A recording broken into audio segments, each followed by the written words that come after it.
Et allez, 49.3 pour la réforme des retraites. Ah bah dis donc, Macron, plus rien à foutre, hein. Macron en 2019. Mais il serait hypocrite de reculer l'âge de départ à la retraite. Macron en 2023. Il faut reculer l'âge de départ à la retraite.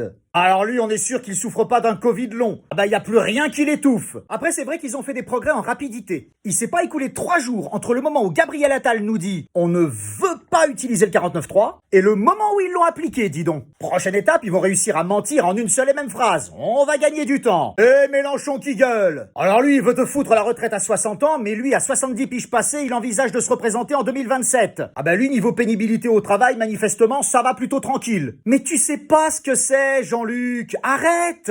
Passe la main à Adrien Quatennens. Non, pas la main. Et puis t'as le RN, parti numéro 1 d'opposition actuellement quand même. Alors eux, ils ont dit... Ah bah non, ils ont rien dit.